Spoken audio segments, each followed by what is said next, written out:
that isn't banned is Thresh. He's actually got 1 game on Thresh, 7 Rakan, 3 Pike down the drain, and that Yuumi banned as well. Rekkles' Karma is currently undefeated at 3 wins and 0 losses. He has a KDA of 10, 2, and 30. It is a phenomenal power pick for Fnatic, and the answer is Lucian. That is going to be at least the start of an answer towards the Karma. It is, as you say, almost always in Rekkles' hand. He had 25-stack Medjai, so much ability power last time out on this champion. It allows him to dodge out of the laning phase matchups that have sometimes been pretty tricky, especially when the Yasuo Gragas's and other crazy combos have been running around. Right, I like the Lucian here because if you can have a kill lane down bottom lane, you can absolutely try to punish Fnatic, because if this is Rekkles on the Karma here, Hylissang is almost always on a support that can roam around and influence the rest of the map. So if you can punish that Karma 2v1, there's the ability to do that with a pick like the Lucian. And you know what? Are we rolling back Blitzcrank if it's going to be a bot lane? Because it's an IgNar favorite, and that preferential treatment you get with killing those shields and still putting out the big AoE damage makes Blitzcrank an interesting chant to talk about. It does indeed, and Papasmithy, I've heard several times today that the Korean import players have seemed to have a magical boost. That's true. Since the LCK personality has arrived. Trick most likely running that Sej. I'd love to see the Blitz. In response, though, it is Corki and Aatrox for Fnatic. Yeah, so no surprises here whatsoever. The Corki is the second go-to for Nemesis outside of the Twisted Fate that he's played so often here in the mid lane. And what this often means for Fnatic is a champion in mid lane that can push and roam and pair up with Hylissang and Broxah to just smash side lanes. Now, usually in Korea, when we see a first-round Sejuani, it's going to be a melee champion like an Aurelia or a Camille to back it up, to give you a kill pressure lane to target. It is a melee champion who has some synergy, but not the extensive synergy with the Permafrost. Going to be the Akali here, most likely for Abbedagge. Yeah, you know, earlier in the day we heard Leader talking about how you can play these assassins into the likes of the Corki. Could also be a good matchup up against the Aatrox as well. But my eyes immediately go towards Abbedagge. 3 weeks ago was the last time he picked this Akali. He had 2 very good games on that champion, and alongside a player like Trick that likes to devote a lot of time towards Abbedagge, this could really be a good combo for them. And I think in many scenarios, Akali on 914 with extra damage injected into extra scaling with more AP/AD ratio. You have to modify your playstyle. Normally you drop the W and put more points into E, but it's more burst damage, and the damage reality of Akali right now is actually higher than a lot of the other recent points when she was almost permaban status. And Abbedagge has played this and won on the stage before as we're entering phase 2 bans. Braum and Camille taken off the table. The Lee Sin is still open and available. Whether or not Broxah wants to run it is the question I'm going to ask into what we already see.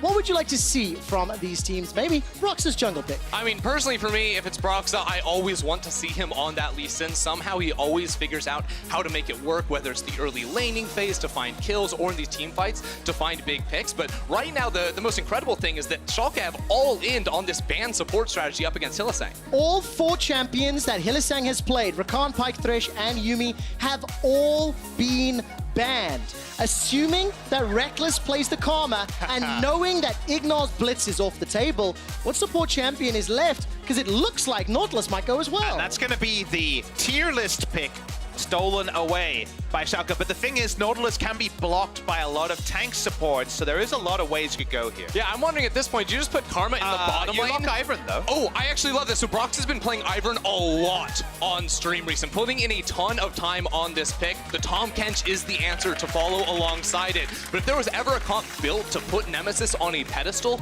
this is it. The Karma in the AD carry position, the Ivern in jungle, and the Tahm Kench. This is going to be the Nemesis show. It's a 2 damage profile, but the Aatrox, we'll see if it's on a weak side or a strong side. Kennen potentially being piloted against it. You're right, though. It's going to be double buffs from very early for the Corki. A different look to Fnatic. They're all about an AD carry, but that AD carry isn't Rekkles. And the final lock-in is Kennen. Whether we'll see on hit or not, Ender, what do you make of the pick, and what would you like it to be? So usually I'm not a fan of the on-hit Kennen, but imagining playing AP Kennen against an Ivern and a Karma that's like potentially 2 redemptions, AoE shields as well, it becomes really difficult to play this style of champion. So honestly, I would not be opposed to seeing Odo try to go for this on-hit, more split push focused style. It is a bit different from Odo. It's largely been on weak side, largely been playing the more take it in the laning phase, but get there in the team fights, approach to the lane.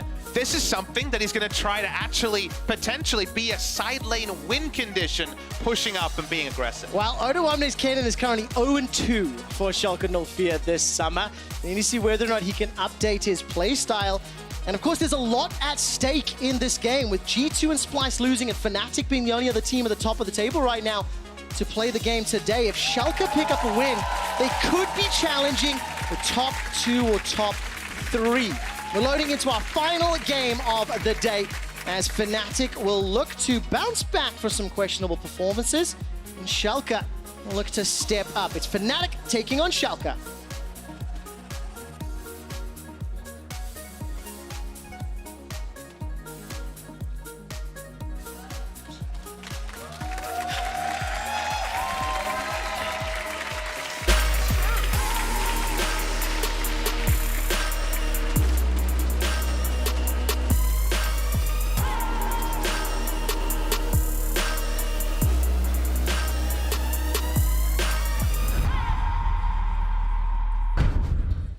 And we're loading onto the rift for Fnatic versus Schalke. And we're going to have some shenanigans in the top lane already. Odo has skilled up that E, and there's a number of Fnatic members already moving in. Yeah, so something Kennen likes to do a lot with Kleptomancy is skill E and then go for these auto-attract trades very early on to proc that Klepto. The root caller not going to connect there from Broxah, but the level 1 plan from Fnatic was to try and punish that strategy from Odo. And also, causing some disruption might also guarantee there isn't too many wards on both sides of the map to spot the pathing from Broxah. You always want to go for these prep the camp, long jungle paths as the Ivern. It's been a long time since Ivern's been played with any regularity in pro games, though, and just like when Evelyn goes in and out, sometimes the wards and the readiness for the quick level 4 is not there by the enemy team. Exactly, because when Ivern is in the game, this is just a champion that breaks the rules in the jungle. He doesn't adhere to conventional pathing standards for a lot of champions. You know, sometimes you'll see them start, looks like Broxah is going to start on the Wolves here. They used to spawn a little bit earlier, so not going to get the full benefit we would have seen probably the last time we saw Ivern on the professional stage. But right now, the blue buff is being contested, and Broxah can't actually go against this here. All right, what can Bwipo do? Starting to push forward into Odo and Trick. No movement from the middle lanes yet. Bwipo is going to land that Q, and Broxah secures the buff. Yeah, so the thing is there, if Broxah takes any damage during his channel, it will cancel it. So had Schalke been more willing to commit to some sort of trade, if Kennen wanted to walk up and get an auto attack down, they could have tried to deny that, but instead Trick gets put pretty significantly behind. Now set some expectations for me, Ender. What do you want to see Broxah doing, knowing he's coming up against the likes of the Sejuani that can be powerful in those 2v2s? Well, ultimately, I think it's going to be pretty hard to influence the map here. If anything, he looks for an early bot lane play with the way that Schalke are playing this 2 versus 2. The wave is going to be pushing in, but I think it's going to be relatively difficult to influence that side of the map, especially with this chunk. All right, Rekkles has already been forced away, forced to flash defensively. Hylissang is looking for some damage. Only level 1, though, gets turned around, upset with the autos. Broxah going very low, and the tongue lash won't be able to connect. Broxah will get spotted by the wards. But very, very hard to walk into a lane as level 2 Ivern and do anything. Just seemed like a bit of a scouting mission here. The hooks are going out. They're trying to make this into an old-fashioned kill lane, a more aggressive version of the Lucian Braum, and went around the world. And obviously not too easy for Rekkles to fight back early. Yeah, and it's important to remember, because the amount of CC Nautilus brings to the table, you can really look to layer it down onto a player like Hylissang later on. You don't necessarily have to go for Rekkles. He can just get gobbled up pretty easily, but once especially I think Trick hits level 6, there's a lot of room for plays and turret dives to be made around this bottom lane. I mean, look at the the starting item of Doran's Ring. Like, this is not going to be going for any gold income, allowing the Tahm Kench to farm. It's a lane pressure karma build, and having Flash down stops her from being that oppressive laner we know her as. And talking about lane pressure, Papasmithy, there's a gigantic wave being pushed into Bwipo. He's currently 7 to 22, but obviously at least 2.5 waves sitting under tower. But Odo's just going to look for some free harass, free autos, and Broxah coming to support. Now, there's a lot of CC to work with. The chains not going to catch onto Bwipo. Broxah continues to put some pressure down. He's got himself the double buff. The shield will pop. Manages to get the root. Here comes Bwipo. Chasers with the Dark in play. 200 HP, 100 to go, and not going to get more. You made that sound really exciting, Quickshot, even though it was Odoamne just deciding, really, do I have to flash to an Ivern that's level 4? And eventually, wow, the answer was no. BM in my It's own Ivern. house. I'm just listening to you and trying to be a little bit incredulous there. The one thing I can say, the reason why Odoamne was so far up, but you notice Bwipo wasn't giving away the minions of the turret like you might in a different game. You don't expect a Sejuani to gank for a Kennen because you don't have that melee synergy, so it's much harder to actually get the kills that Camille Sejuani can get. So you just say, all right, I'll believe the Sejuani when I see her. Yeah, you also remember how this game started off with Trick going for that early invade. His clear got set behind relatively significantly. He went back to his red buff, cleared his Krug camp, and then recalled. You almost never see a jungler recall after 2 camps, but he was taken down relatively low there, so he delayed his initial clear to actually walk back down towards this bottom side of the map, while Broxah was not set behind at all, so Broxah should have a bit of an experience advantage moving forward. We'll see which lane he wants to impact. Again, going to this bottom lane, as you've already mentioned, Ender. Broxah snuck his way up, but directly under the tower, not quite where you want to chase. If you look at the minimap, it's a CS advantage for Odo, +6 in the top lane, and it's nearly +6 for Nemesis in the mid lane, I think, as you'd expect in those matchups for the time being. But every time Broxah has moved towards a lane, it has relieved some pressure and actually put IgNar on upset a little further back. And to be clear, I feel like Ivern has a real role in the early game in the 2019 meta that wasn't as clear in previous metas, because plate ganks with this champion are very, very viable. Gets a fast level 6, gets a fast level 4, as we've already seen, and rolling into lane and just helping with the push, maybe putting down Daisy to tank some turret shots. If you're getting turret plates for your lanes, it's not getting kills, but you put the gold together, and it's certainly worth it. Yeah, also talk about his itemization too, because with a Corki in the mid lane, going for an early Ardent Sensor, probably the second item coming through from him in a game like this, is going to be very, very important. And something you touched on in the draft, Papa, was the ability to give double buffs to this Corki, you know, around that 7-8 minute mark when those camps are going to be respawning. Nemesis can go ahead and grab both of those and then have a lot more pressure in this lane against a melee matchup. Nemesis is doing fairly well into Abbedagge, despite that 5-point strike being chucked out over and over. A little low in mana for now. We're getting close to that next blue buff spawn, and every time I look at the minimap, Trick is trying to fish a little bit for opportunities. Broxah's waiting in the wings, and Abbedagge at level 6, looking towards Broxah. A lot of oohs from the audience here as Broxah missed the skill shot. We're on really disappointed in that one, you know? That's fair. On the edge for action here, and if you ask me which lane Trick would prefer to be playing around, it would be bot side. Could try mid though, it's level 6. All right, Valkyrie's already used, Flash has been thrown out as well. Abbedagge bashes forward, that's another miss from Broxah, no ooze from Berlin. Abbedagge is going to dash backwards with that perfect execution and escape for now. I was almost getting flashbacks to Spring Split Abbedagge, where the mid lane tower was his biggest nemesis there. This time, Yeah. That deserves a high five. Yes, Did it though. done, well done. The youth of today are not completely hopeless. Hylissang and Rekkles chasing down onto Upset, but support from IgNar, support from Trick. And Upset's not going to be able to get any more.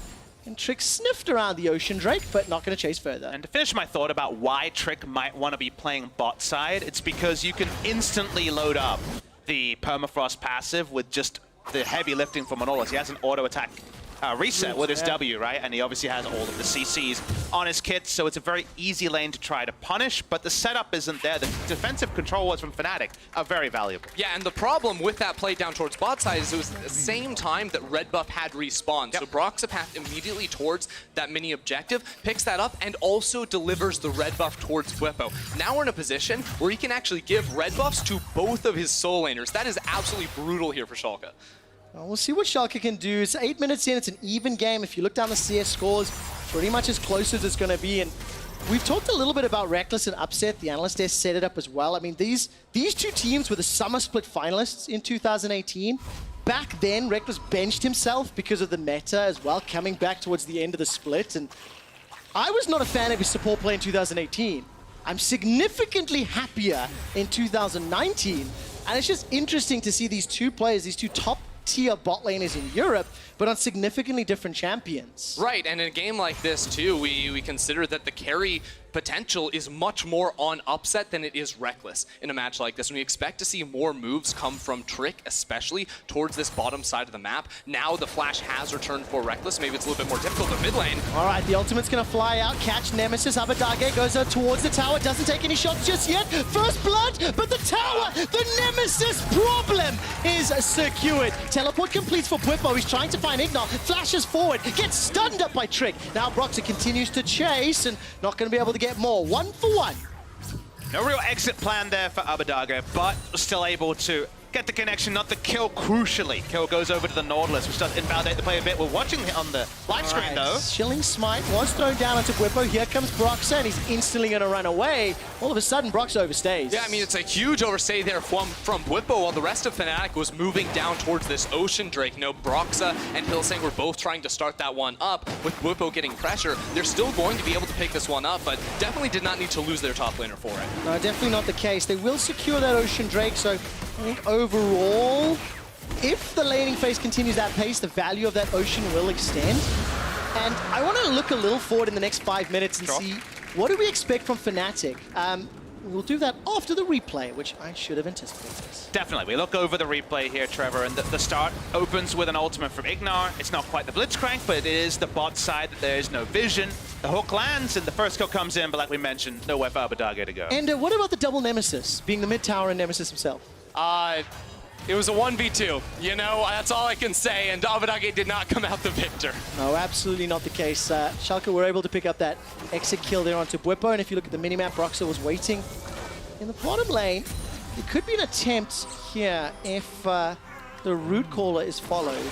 Not really sure what the kill secure looks like here, but it seems like Broxah more for the counter gank than a proactive play. Yeah, if anything, the lane is in a position right now where Schalke can try to freeze it. This would give room for Trick to make a move himself. So Broxah's pathing is going to continue to be very, very defensive, because when you look at Fnatic's tools with their comp, there's not a lot of hard CC, there's not a whole lot of gank setup for this Ivern to make plays. So it's much more about getting them through the laning phase, where mid lane and bottom lane are already climbing out to an early lead. The question to me, though, is what items signify that Fnatic is team fight ready? Because eventually it's going to be Corki has a certain itemization, the shields come in, good times will roll. So what items would you like to see? I mean, for me, I'm looking at Nemesis primarily. Oh, mid lane. All right, another dive there. Trick and Abbedagge going under the tower. Takes down Abbedagge. Ender, you are a god. As Abbedagge has once again picked up an affinity to dying to tower. Oh, I actually can't believe it, because in Spring Split, it was always the Yasuo, where he's so close to getting the kill, and he's trying to push a little bit further. This time around, it's on the Akali, which has looked good in 2 previous games this split, but he just cannot get away from that tower. Just so aggressively reaching for those kills, trying to vindicate Trick's time in the mid lane, and this duo that has spent so much time building up synergy just feels like they're over-forcing plays that don't need to go that way, and doing it very often without a minion wave. Yeah, I'll see it one more time. There's no flash here on Nemesis, but the stun makes the Glacial Prison miss there from Trick. Nemesis was unable to walk back into it, and then it's an Akali tanking the tower the whole time. I think the first ultimate took him into range, and he never thought to drop it, and then immediately goes down. Well, he never thought to drop aggro mid lane several times. It does seem to be a player error on the Schalke side. Broxah and Trick, by the way, waiting in the wings. Really want to tell a story about goal difference at 15, but I'm just not getting the chance. Because now all of a sudden Rift Herald has started. Look, itemization, Triforce is on Nemesis, but not really the supporting cast for this Corki. Daisy has been thrown down as a scouting tool, and teleport coming in. Fnatic, they fancy themselves a shot. 2,500 hit points on the Rift Herald.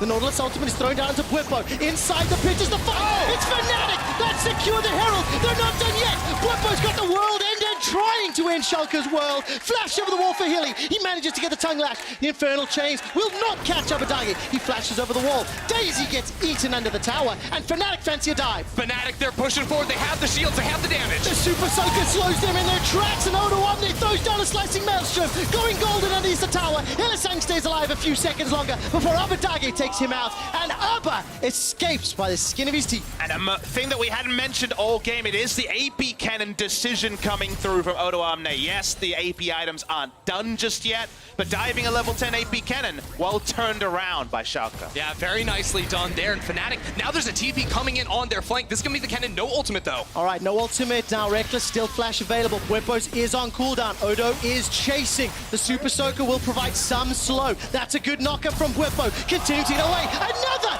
good knockup from Bwipo. Rekkles is looking for upset. He's going to find him with the help of Nemesis. It's a double kill for Fnatic's mid laner. TP's back and forth here, but Schalke overcommit to the play. Nemesis joins in, and now he's sitting on 4 kills on this Corki. Feels like everyone is going when the go call is made by Schalke in multiple lanes. We're going to watch the first part of the fight, though. It was all about what ended up being a 50-50 smite.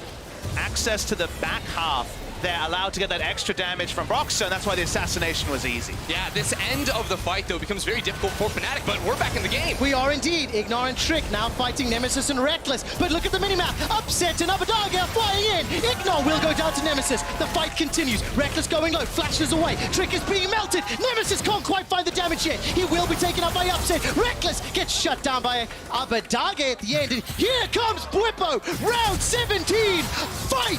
Bwipo picks up one. Looking for another. Not going to find the fatality just yet. Hylissang unable to lick the stick, and that means Trick is able to escape. Here comes Odoamne, slicing Maelstrom's on cooldown. Devour from Hilly buys some time, and he sends Trick to the fountain. Broxah brings Daisy for a delicious kill onto Abbedagge, and Hilly's chasing. Can't find the Devour. Here comes IgNar. Go in for the fight. Dredgeline connects. The auto for the boot. The Riptide down. Odoamne slicing Maelstrom. Going to do nothing as Bwipo and Broxah chase under the tower. The Dark-In Blade is doing work, but at the end of the day, it's Fnatic on top. These two teams want blood, Trevor, and they are not going to stop till they get it. The fights are never ending here. They start with 2 or 3 people, but more and more people continue to pile on until it's 2 minutes later and 10 people have died. And no one's asking any questions. What are we fighting for? They could have asked, but no, it's all about the bloodlust. Great play-by-play, by the way, there, Trevor. That was thank you that was so a mouthful much. and a half. There was so many times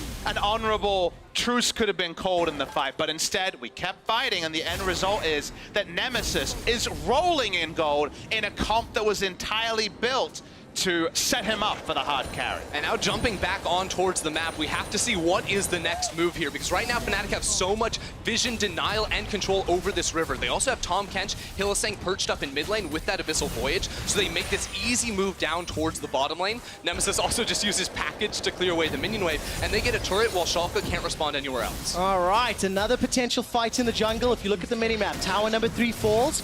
Bwipo and Hilly are waiting in their wings. They're not going to find any opportunities just yet. I'm going to take this brief respite to talk about Fnatic's decline over the last few weeks. If we look at their gold leads at 15 minutes from week 1 through week 6, you can see how they average plus 2.8k and dropped all the way down to pretty much even. Now in this game, they were up 3,300 gold. But you cannot deny the fact that Fnatic, particularly off the Rift Rivals, has been on a downward spiral. Exactly, and we look at the week by week, a lot of these came off of 1-and-1 weekends where Broxah wasn't able to have the same influence over these early games, and it becomes very interesting when we take that into context of a game like this, where it's not the Lucian, it is the Ivern, it's much more defensive in nature, and it is now Fnatic playing as a coordinated team, going for these offensive moves. But while the Ivern on paper is more defensive, I look back to say his Karthus game recently, and in general, the games that Fnatic have lost, the statistics show those are the games where Broxah gets out-pressured. He spent a lot of time in lanes this game, even though his champion has very low kill pressure, just to be there both for the counter gank and to allow the pushing to happen where it needed to. So while it hasn't been conventional Broxah, it has been effective. And that is sort of one of the interesting things about the Ivern pick in nature, because you instantly tag all your camps, and then you have a ton of time before they are primed and ready to farm again to protect your lanes. And that kind of point you make is that usually the opportunity cost to ganking is, oh crap, I could have been killing my camps. If they're dead, you can spend a lot more time in the lane, around the gank, even if your champion isn't as set up for it, and you're not trading anything. And what I love is it gives me 45-second long team fights to call. Oh. Now the thing is, those team fights will not last 45 seconds anymore. And the reason I say that, gentlemen, 2 items for most of Fnatic's members. Bwipo's on the Death's Dance. Here comes Rekkles and Hilly. Phantom Dance Dancer and Triforce already picked up for Nemesis. Super Soaker and Spooky Ghosts picked up for Rekkles. Actually, it was Nemesis with a Phantom Dancer and Triforce. But look at this, 1, 2, 3, 5 members of Fnatic in the top lane. Odo with no teleport pushing bottom. Yeah, he's just going to be trading for this outer turret. Currently, while Fnatic have a big minion wave, they can try to push this all the way up into the tower. Daisy also to try and tank some shots. With their shielding, they might even be able to siege. And without, it's not on hit Kennen, so he's not taking the turret fast enough. He has to recall. Yeah, he absolutely does. Abbedagge taking so much damage just from the spray and the poke. Yeah, now Odo's TP should be up in about 30 seconds. There's a lot of flank wards. You see red pings on all those wards. Schalke, they might be down in gold at the moment, but they still want to fight if they can find the perfect flank. 5,000 gold down. 3 kills down, 4 towers down. Every metric is pointing in favor of Fnatic, and this team fight comp with the itemization is fully online. And that's the problem with all the shielding. Even a Phantom Dancer rolled in, a very conservative choice by a Corki mid. Usually, the kill pressure of a one-man flank is 0. It is impossible to burst through all those shields with mobility spells up and available off cooldown. It's so tricky for Schalke to retain and return the map to even a neutral state. The control ward line of Fnatic, as you can see on the minimap, they actually dominate 3/4 of the map. Great observing here from our guys backstage, showing the vision of Fnatic. And you know, that Blitzcrank ban with all the shields, hugely valuable. Oh, absolutely. At this stage in the game. One quick thing before this next fight breaks out. The standings here in Europe and the stakes. Fnatic 9-3, Schalke 7-5. If Schalke lose this game, they drop down into the Origin Vitality Rogue race. And that means potential dropping out of playoffs race. Fnatic, on the other hand, 1 win away from G2 eSports. The inner turret in the bottom lane is being pressured. Poke damage is trying to do some work, but not quite as successful as earlier. Yeah, right now Fnatic are just putting down pressure, but the next goal for them has to be setting up around this Baron. And the reason why taking that top lane inner tower was so important was because with Fnatic's strength at this point in the game, if they can take full control over the vision in this topside jungle, no one can ever go up to farm the minion wave in the top lane on Schalke's side. No one can ever step into the jungle and have the safety of that tower to be able to ward this Baron, which makes it almost impossible for Schalke to ever get the flank TP wards, to ever know if the Baron is being started up, and put them in complete darkness. And if you look at Fnatic and you actually judge their 4 champions, not including their jungler, you actually say, okay, your Baron turn's not that fantastic, right? Because it's largely pretty squishy lineup. The damage dealer is also the one that's going to be damaging the Baron. But Ivern is a very unique champion because between Daisy and the shields on top of teammate and Karma also there to help out, they actually take no damage from Baron more often than not, and just with sheer movement speed they can look for that turn. So they actually have a pretty damn good Baron team just because the Ivern really completes it well. And we'll have to see whether or not or when Fnatic decide to pull that trigger. But we've spoken a lot from Fnatic's perspective, obviously, as they have been very proactive this game. Let's turn our attention to Schalke, who continue to defend. Look at the minimap. Nemesis with teleport is pushing mid lane. Now trying to make his way up. IgNar, flash and ultimate available if he wanted to initiate. And Abbedagge up in the top lane. Ender being down this significant amount of gold. Maybe not really being able to split push thanks to the composition that Fnatic have put together. Schalke seem to be running out of options. Yeah, I mean, Schalke have to be thinking about how to craft the perfect team fight at the moment, but they're just falling further and further behind in gold, and they won't go for the fight now. Yeah, they are going. Nobody's really been stunned. Bwipo's not going to flash the wall just yet. He doesn't even need to. Schalke with the engage. Fnatic literally walk away.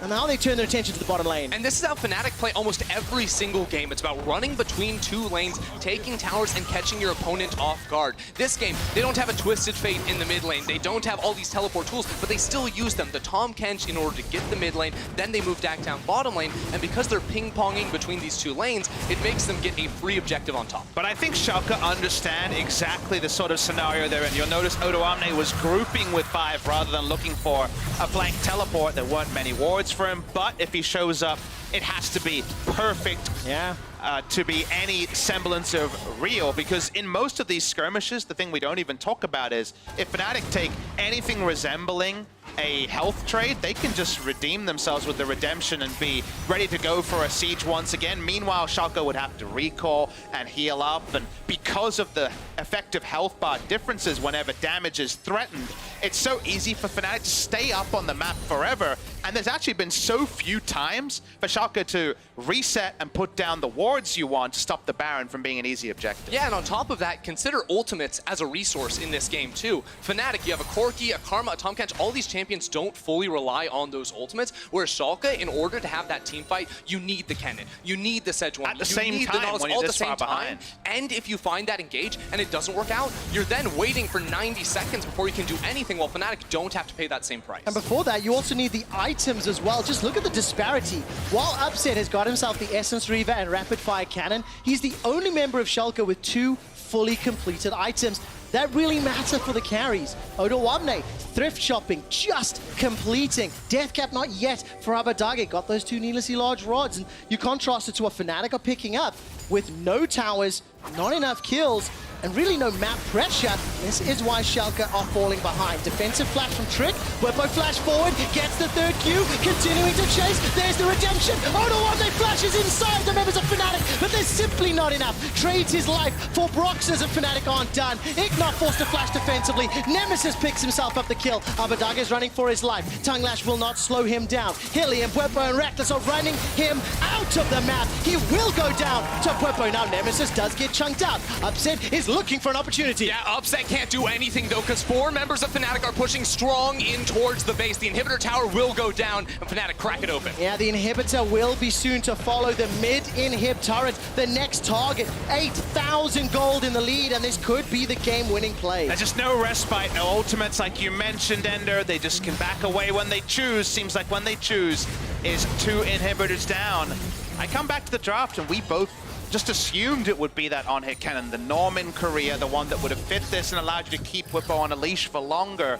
The AP cannon, unfortunately, kind of underscores their issue because they can't take those fights. They can't delete those health bars from behind, and you just stack magic resist and you're fine. Yeah, there's so many difficulties this Schalke team has to deal with. First of all, this flank from Broxah to initially burn the flash of Trick, and then Fnatic just go for the engage. And even though Schalke can fight back, and I think they get the first kill of this fight as well, it's all those key ultimates just to get the single kill, and then Fnatic can just turn it around. What you should notice from home is how forgiving these hodgepodge engages by Fnatic are. They throw out an Ivern Q. Tahm Kench is the only one that takes it to start licking his first foe to try to slow them down. And yet, redemption, shields, you can tank turrets for days. Wow. That is what Fnatic dropped. And from behind, Ivern finds it very difficult to impact the game at all. But from ahead, oh boy. Look at those damage graphs. I shouldn't be surprised. Yeah, Rekkles is popping off this game. It's what these comps are designed to do. It actually would be interesting to look at the post-game stats and contrast shielding and healing as well, and take a look at those numbers. I mean, you add the numbers together, it's pretty even from both teams. Maybe actually a small lead to Schalke in terms of damage dealt, but damage felt through shields, not so much. Exactly. Guardian Angel is sitting in Bwipo's side. Will get caught up. Dredge line backwards. Redemption's bought enough time for support to come in. Bwipo stays alive. Odoamne slicing Maelstrom simply not good enough. Here comes Daisy. Bwipo's unstoppable. 5, 1, and 5. Trick is running for his life. He's going to get stun locked, and that's a double kill for Bwipo. It was the best fight Schalke were going to get without Nemesis in that fight. The 4v4, though, still not enough damage to take down Fnatic. This will be the victory push. Yeah, really will be Abbedagge's next order on the menu. Bwipo's going to step forward, will not be able to connect with the chains, but it simply doesn't matter just yet. Nexus turret number 1 will fall with double the kills. Schalke are trying to do everything they can to defend, but it's Fnatic. They've turned their attention to the Nexus. Maybe they want to get more kills. We'll find out. IgNar gets the dredge line. Nexus continues to fall. Nemesis Valkyries forward, chasing the KDA. Upset gets pulled backwards. The Nexus falls. Fnatic take down Schalke.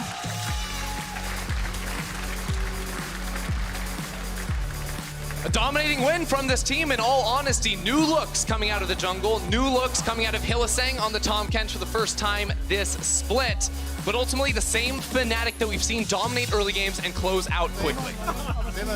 This is a huge win for Fnatic, seeing G2 and Splice going down today. There are only 5 games remaining for every single team. Fnatic play G2 tomorrow. And if Fnatic win that game, they will be tied in head-to-head. going into the last 2 weeks of play. And they're coming off a Garen and Ivern game respectfully, so it's very interesting to see what that means for tomorrow's match. My big takeaway here was the Ivern actually really squared up how Fnatic like to play. Usually it's Nemesis in one side lane, playing 3 lanes, pushing and then seeing what they can get or what mistakes the enemy makes. They could play a lot more straightforward. We did notice those couple of kills that were able to be picked up by the Corki by Nemesis early from those overzealous dives, got him started, got him rolling, and from there, eventually the shields went on even earlier than we could have anticipated, and it seemed just almost impossible for Schalke to make even a dent on those health bars. Yeah, it seemed like for so long during this game, it was always Schalke on the offensive early, whether it was playing around the mid lane or trying to start up the Rift Herald as well. They were, for the first 10 or 15 minutes, always the ones starting it off. But Fnatic were able to continually run them down and win these fights, put themselves in a position where they were just impossible to deal with. I mean, it's amazing to see what Rekkles can do on Karma. This is his 4th game this split, his 4th victory this split. He has conceded 3 deaths across those 4 games, 10 kills, and 40 assists. It's mastery of the champion, and I don't know if you can give Rekkles Karma going forwards. Not if you don't have an extensive strategy. Maybe the strategy was going to be the rollback on the Blitz, but that one was, of course, caught in the second ban phase. Yep. But applying that pressure in the bot lane, but not needing kind of the resource of the jungle as much as maybe Rekkles of a year or 2 years ago. Yeah. He's still doing his job. He's still getting the push on, and Nemesis and Bwipo pick up the slack effortlessly in this game. I want to turn my attention to Schalke a little bit because we have spoken a lot about Fnatic. Abbedagge, some maybe unforgivable mistakes in that mid lane. Depends on how extreme your viewpoint is. But with that loss now, and I mentioned their standings, you know, dropping down, they play Misfits, Rogue, Vitality, and Origin in 4 of their last 5 games. These are teams that are directly around them in the standings, and if those go badly, they could drop out of playoffs. Yeah, these are all those very important matches for them, but I think they're actually relatively comfortable looking at that, you know, list of teams they have to face off against. Of course, the G2 one is not going to be an easy one, but these are all teams that coming into this week, you would assume Schalke can beat. So given that understanding, they should be pretty happy moving forward. I wonder if they'll take the same trade-offs. They tried to put Odoamne in an advantageous matchup. They didn't go the on-hits. They kind of hedged their bets a bit, and in the end, it didn't really accomplish much overall. I imagine next time we see them back to the normalcy, back to the Rumble duty, maybe a Poppy, throw something in their Chachi style. I don't know if him as the hard carry of top lane is going to push them forwards, and I imagine this was kind of a one-off given the scenario. When you look at some of the games and some of the teams, how they're playing, do you think Schalke should still be one of the favorites to win most of these games to make it into playoffs? Right now, I'd say yes, because all our teams sort of in that middle of the standing look really hit or miss at the moment. So I think a lot of these games are going to be very difficult to predict going forward. I think given their performance so far, and I put a lot of trust in Trick and IgNar both to be very intelligent in the way they play the game, I do still think they are favorites to make it into playoffs, but now I'm really doubting their ability to challenge the top 3. Well, we'll have to see how Schalke do. Let's turn our attention back to Fnatic as they did pick up the win. There are 3 suggestions for key up player of the game. Vote over at LOL eSports. It's either going to be Bwipo, Broxah, or Hylissang. I mean, this was a real team victory. They had to rally around the carries, the very supportive comp. Papa, who would you vote for? It's a little bit of a tricky one. I think the biggest overperformer to what I expected with how the game was looking to go was probably Bwipo. I thought he got a lot done on the Aatrox. The game went on. I thought Broxah had a really good bounce-back performance after he's been kind of roundly questioned by a lot of analysts in and around the stage. So I think it's a tricky one to pick, to be honest. I'm just wondering where Nemesis is on that list right now. Yeah, you know, sometimes you don't have to give all the credit to the damage dealers, but he got super fed in mid lane off of 2 questionable plays by Schalke, but ultimately was the big driving force in the team's damage. What you're actually saying is Abbedagge was the... Mid lane tower gets the MVP. There we go. The ultimate Nemesis. Just to let you guys know, Bwipo Bwipo and Broxah are getting ready on PGL right now, so make sure you stick around. We're sending this bad boy over there as well in just a moment. Before we do, though, let's see what Hylissang has to say after taking down Schalke 04. Thanks, guys, and thanks, Hylissang, for joining me. That was an interesting draft from Schalke's side. I mean, they banned 5 supports. So are you the biggest threat of the team right now, or is the support role really strong at the moment? I do believe the support role is kind of strong right now, but I don't think, like, I mean, I guess the picks that they banned are very comfort of mine, so they kind of try to experiment and see if they can shut me down. But even with 5 supports, we managed to have like 3 in the game, and I think it was really fine, and yeah, it worked out. All right, can you tell me a bit more about support role as it is right now and what makes it so strong at the moment? I'm not sure. Like I think Pyke and Rakan are like really unbalanced right now, so you kind of have to bond them. And Yuumi on top is, I don't know, like those three champions are really, like Yuumi is really like easy to play and very strong on its own, and Rakan is just obnoxious to play against, and Pyke is very hard to pull out, but very beneficial if you can. So you can just generate a lot of gold because of the support items and snowball the game, yeah. Yeah, because they did an up to the champion recently, right, Pyke? So what do you think about the changements they did to it? Especially since you're so strong on it. I mean, I think it's okay. I think I don't really like the ultimate change. I know it gives you a lot of gold, but you cannot like make plays without executing someone. It's kind of like you have to kill him with execute, or otherwise your champion sucks kind of. So I don't really like that like fix on this ultimate change. But if you can pull it out and you have like good team comp, it's really strong. All right, well, thank you for these insights. Now a bit more about the game. Tell me about playing against IgNar, because he's known for picking strange picks sometimes. So how is it to play against him and drafting against him? Since they banned like a lot of supports, I was kind of forced to play Tahm Kench. So I was afraid of his Blitzcrank a bit. So I was like, Joey, he plays ban Blitzcrank. And yeah, I was happy that he allowed me to bind, because otherwise it would be difficult if he counterpicks my Tahm Kench with Blitz. Because, yeah, I think it's a difficult matchup. And yeah, I mean, I think he doesn't really play a lot of weird champions, just Blitzcrank, and that's his power pick, I guess, or like. So yeah, I think you just need to adjust your champion pool a bit, and then it's fine. And you have a champion pool big enough as it is, I think, so it's fine for you. Now, a bit more about you. I guess you saw the piece Riot did last week about you. It was a really beautiful walk down memory lane and your whole career. So what do you think about the progress you made since you had the pink jersey in the beginning? I think I did pretty good, especially going to World Finals. I think the feature was really well made, and I'm really grateful for everyone who put the effort in. And yeah, I think it's even a good reminder of myself, because seeing those memories in my head just makes me feel like happy and see how much I've grown up as a person, as a player. So it's a really nice feeling, and I was really happy to see it. And yeah, thank you. That's amazing. Now, looking at everything you achieved today, if you had something to say to your former self, what would you say? I'm not sure. I think I still do those crazy plays like I used to, that flash forward and like try to kill the enemy. But I think I've contained a bit the beast, but not enough. I need to I think tone it down a bit more and be more consistent, and yeah. Okay, well, you have a long road ahead again, and you will have a big challenge tomorrow facing G2. I expect they will take things a bit more seriously than today, so how will you approach this one? Yeah, I hope they don't follow what the crowd says, I guess. Yeah, I think it'll be a fun matchup since we beat them last time in a really cool match. So I think they'll try hard, like a lot, and try to beat us. And I think we'll do the same, so it will be like, I hope a close series, but you never know. Yeah, it will be an interesting game for sure. Thank you very much, Hylissang, for joining me. And the post-game lobby is ready, so take it away, guys.